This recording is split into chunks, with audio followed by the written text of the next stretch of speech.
Welcome to नजरिया तो तौफीक। सबसे पहले गामा बहुत अच्छा बनाता था, फिर नोटबुक के लिए मैं आज क्लॉड आया।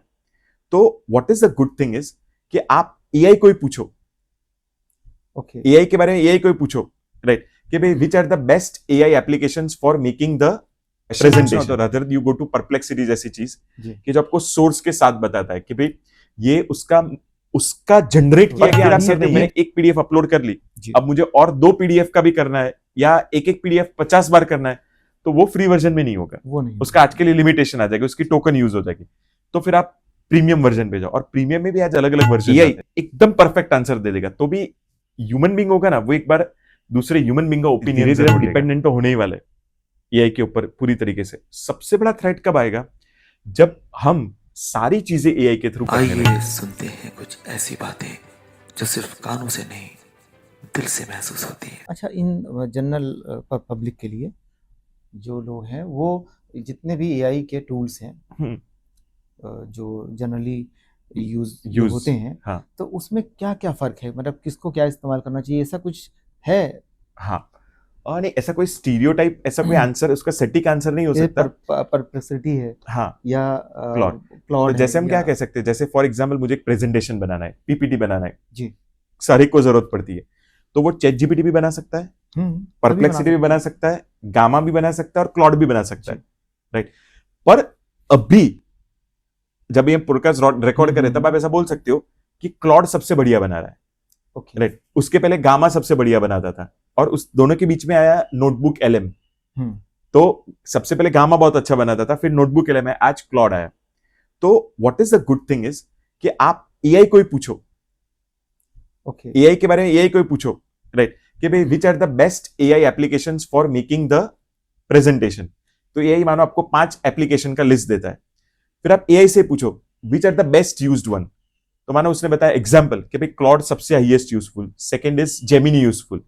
तो आप आपका प्रेजेंटेशन दोनों के थ्रू बनवाओ, ओके दोनों एप्लीकेशन के थ्रू, एंड फिर दोनों में से आपको जो पसंद आए उसको अडॉप्ट करो, या फिर ऐसा करो दोनों प्रेजेंटेशन को मर्ज करके आपका खुद का प्रेजेंटेशन बना दो।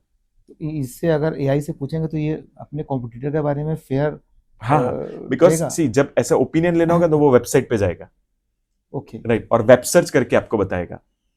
उसमें कोई इनपुट वो नहीं है कि अपने को सोर्स अच्छा के बनाओ। जैसे, और अब जैसे आपको ऐसा कोई क्वेश्चन पूछना हो तो rather you go to Perplexity जैसी चीज जी कि जो आपको सोर्स के साथ बताता है कि भाई ये उसका उसका जनरेट किया गया आंसर नहीं है, डीप सीक बताता है बहुत। डीप सर्च करके डीप बताता सीक है है ना? आपको। यस, डीप नहीं, सीक डीप भी सीक है, है, वो हाँ भी डीप सीक भी है। बताता है यस सोर्स के यस साथ। Yes, deep seek is again like AI application, उसमें ऐसा कुछ नहीं कि वो डीप में जाके बताएगा। नहीं, उसका ना डीप सीक हाँ, आई है, वो yes, सोर्स के साथ उसकी बताता है। वर्जन है। यस यस, वो आप यूज कर सकते इसमें आपने बताया कि पेड वर्जन और बेसिक वर्जन, हैं। तो इसमें फर्क क्या है? बहुत फर्क है। बेसिक वर्जन यानी फ्री वर्जन है। जी हाँ, फ्री वर्जन किसके लिए होता है? जैसे फॉर एग्जाम्पल मुझे एक काम करना है, एंड वो काम करने के लिए लेट अस से मुझे एप्लीकेशन बनानी है, तो उसके लिए गूगल की भी एआई क्लॉड भी है और परप्लेक्सिटी का कंप्यूटर भी है। मैं ये जानना चाहता हूं कि भाई ये तीनों में से बेहतर कौन। तो एक ऑप्शन मेरे पास क्या है, तीनों के प्रीमियम वर्जन लूं, एंड फिर फाइनली एक सिलेक्ट करो, तो बाकी दो मेरे पैसे वेस्ट जाएंगे। तो आप फ्री वर्जन में क्या कर सकते हो, आप एक छोटा सा एप्लीकेशन तीनों के पास बनवाओ, फिर उसमें से आपको जो अच्छा लगता हो उसके आप प्रीमियम वर्जन के लिए जाओ। तो फ्री वाला version is just to tell you about the features, basic features, उसको आप यूज टू करवाने के लिए। बाकी उसके मेन बेनिफिट अगर आपको चाहिए तो आप कोई भी एप्लीकेशन लो, उसके आपको प्रो वर्जन में जाना पड़ेगा। जैसे चैट जीपीटी है तो उसका फ्री वर्जन है, उसमें बेसिकली सारी फीचर्स अवेलेबल है। पर एग्जाम्पल दे तो मानो आपको कोई पीडीएफ अपलोड करनी है और उसका एनालिसिस करवाना है, तो आप एक ही पीडीएफ अपलोड कर पाओगे। I don't know exactly limit, पर एक एग्जांपल, एक ही पीडीएफ कर पाओगे। लिमिटेड होता पर है। फिर आप कहते हो मैंने एक पीडीएफ अपलोड कर ली, जी अब मुझे और 2 पीडीएफ का भी करना है, या एक पीडीएफ 50 बार करना है, तो वो फ्री वर्जन में नहीं होगा, वो नहीं उसका आज के लिए लिमिटेशन आ जाएगी, उसकी टोकन यूज हो जाएगी। तो फिर आप प्रीमियम वर्जन पे जाओ, और प्रीमियम में भी आज अलग अलग वर्जन आते हैं। जैसे चैट जीपीटी है तो गो है, उसके बाद प्रो है, उसके बाद एंटरप्राइज वर्जन है। तो वैसे अलग अलग वर्जन के अलग अलग बेनिफिट्स हो गए। परप्लेक्सिटी में हम लोगों को एयरटेल से हाँ, फ्री प्रीमियम मिल रहा है। यस, वो 1 साल के लिए मिला। 1 साल के लिए वो खत्म हो गया, तो खत्म होने के बाद फिर अब वो हर एप्लीकेशन के लिए मांग लेता है कि प्रो चाहिए। हाँ, यस, बिकॉज ओरिजिनल भी वो बेसिक में वो फीचर्स अवेलेबल नहीं होगी, राइट, पर प्रो में वो फीचर होगी, तो जब तक प्रो में आप अपग्रेड नहीं करोगे तब तक वो चीजें नहीं। आम आदमी को जैसे चार्टर्ड अकाउंटेंट्स और लोग तो और प्रोफेशन में जैसे इंजीनियर्स हो सकते हैं, जो आर्किटेक्ट्स हो सकते हैं, वो यूज़ करते हैं। डॉक्टर्स तो आमतौर से यूज़ नहीं करते, आमतौर से नहीं जब वो तो बड़े लेवल पे यूज़ यस करते हैं। यस सबसे ज़्यादा मेरे ख्याल से हम ही लोग चार्टर्ड अकाउंटेंट यूज़ करते हैं। हम लोगों को क्या क्या पेड वर्जन ले लेना चाहिए? ओके, इसमें कैसा है, एक आप अभी का जैसे मैं बोल दूं कि अभी जी। क्लॉड ले लो आप, तो एंड परप्लेक्सिटी ले लो, तो अभी क्लॉड किसके लिए काम आएगा? हमारे सारे कंप्लायंस कामों के लिए, जैसे कोई रिटर्न फाइल करना है, जी। रिटर्न बनाना है, हमारे क्लाइंट को ईमेल करने हैं, उनको रिमाइंडर्स भेजने हैं, ये सब अभी क्लॉड कर लेगा, ओके। राइट। एंड फिलहाल परप्लेक्सिटी किसके लिए? सारे डिसीजन मेकिंग के लिए, या जहां पे हमें सोर्स की जरूरत है। जैसे फॉर एग्जांपल कहाँ से? जीएसटी रिटर्न भरना है तो उसके स्टेप्स क्या, तो वो स्ट्रक्चर्ड है, तो वो क्लॉड कर देगा। पर उसमें कोई केस आता है और उस केस का मुझे रिप्लाई देना है और मुझे पुराने कुछ केस लॉ कोट करने हैं, राइट, तो वहां मुझे सोर्स की जरूरत पड़ेगी, जहां मुझे जजमेंट्स की जरूरत पड़ेगी, तो वहां परप्लेक्सिटी बहुत अच्छा काम कर देगा।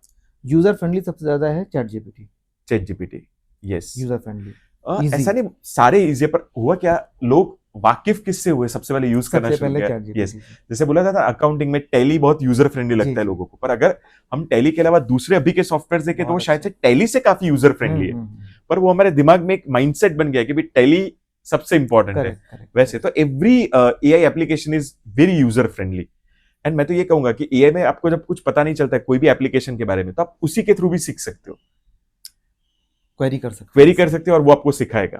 अगर एआई सब कुछ लिख दे, कैलकुलेट करके सजेस्ट कर दे, तो फिर इंसान क्या करे?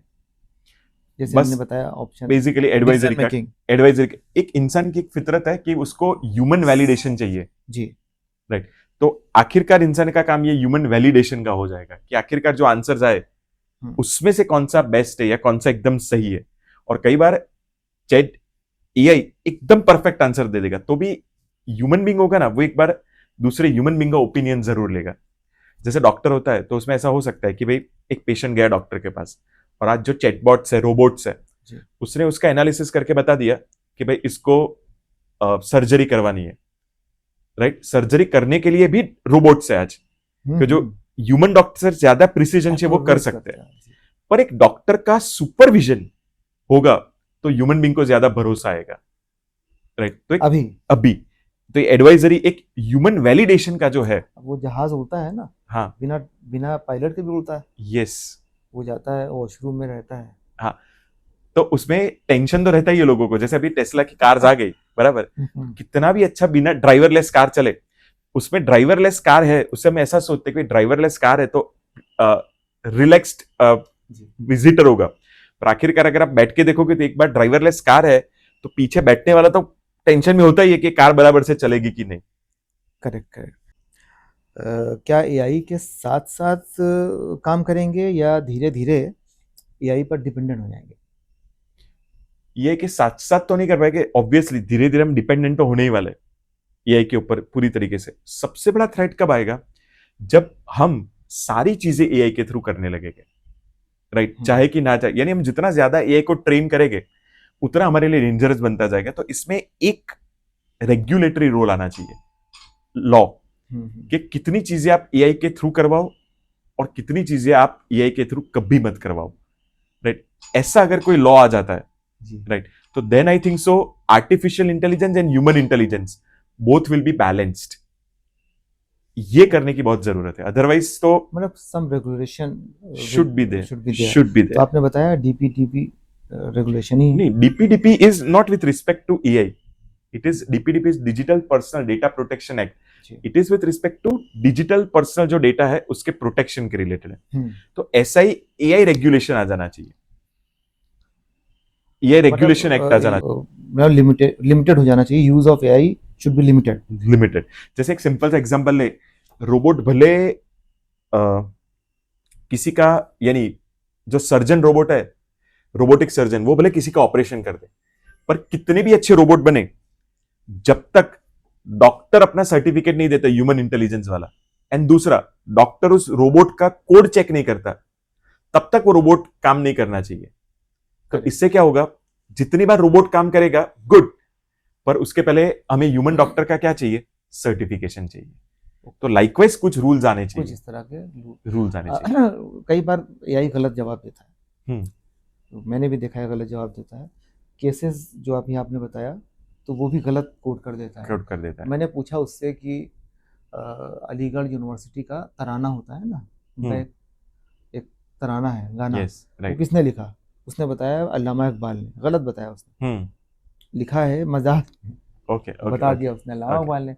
अच्छा, तो इस तरह की गलती जब एआई करता है तो उसका जिम्मेदार कौन हुआ, इंसान या मशीन? इंसान, राइट। आप कह सकते हो 90% इंसान एंड 10% मशीन। रोबोट गलत सर्जरी करता है हाँ। तो जिम्मेदार कौन होगा? इंसान, बिकॉज उसने जब कोड बनाया होगा, राइट। मुझे उतना सर्जरी का उतना आइडिया नहीं, हम हाँ। दोनों ने, पर एग्जाम्पल फॉर एग्जाम्पल गले का हाँ। प्रॉब्लम हो तो उसके 10 सिम्टम हो सकते हैं, जी, राइट। तो मानो 2000 की अभी 2026 चल रहा है और मैं वो डॉक्टर हूं जिसकी इंस्ट्रक्शन से आपने वो कोड बनाया है। आप प्रोग्रामर और मैं डॉक्टर हूं, तो 2026 में थ्रोट इन्फेक्शन के 10 रीजन हो सकते हैं, वो मैंने आपको बताया, आपने कोड कर दिया। अब 2027 में और एक नया रीजन आया, वो हम लगाना भूल गए।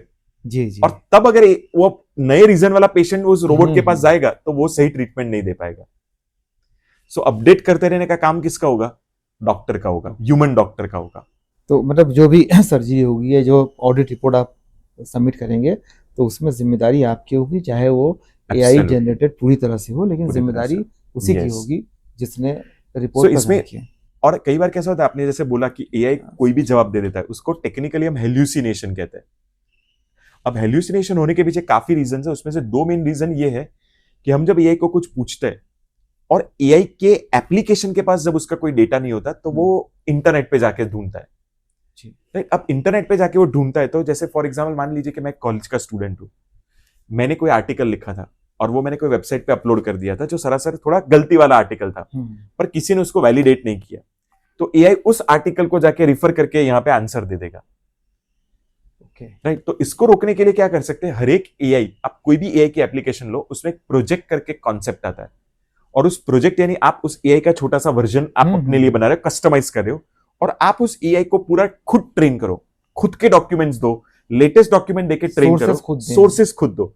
तो फिर क्या होगा, आप जब उस प्रोजेक्ट को क्वेश्चन पूछोगे तो वो बाहर नहीं जाएगा, वर्ल्ड वाइड वेब इंटरनेट की दुनिया में नहीं जाएगा, वो आपके द्वारा बताए गए सोर्सेज में से ही आपको आंसर ढूंढ के देगा। बड़ा लिमिटेशन हो जाएगी उसमें कि उतनी ही सोर्सेज से देगा। हाँ, पर आपका फिर काम क्या है, उस सोर्सेज को अपडेटेड रखना, ओके, राइट। वो आपका एक काम रहेगा। तो हर प्रोजेक्ट में अलग अलग सोर्सेज डिफाइन होंगे। Yes yes yes. जैसे अपना CAGPT है, ICA के, फिर yes. मिलेंगे एक नए मेहमान के साथ, एक नए नजरिए के साथ। तब तक ख्याल रखिए।